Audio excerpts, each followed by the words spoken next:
नित्यानन्दकरी वराभयकरी सौन्दर्यरत्नाकरी निर्धूताखिल पापनाशनकरी प्रत्यक्ष माहेश्वरी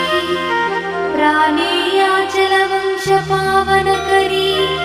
काशीपुराधीश्वरी भिक्षां देहि कृपा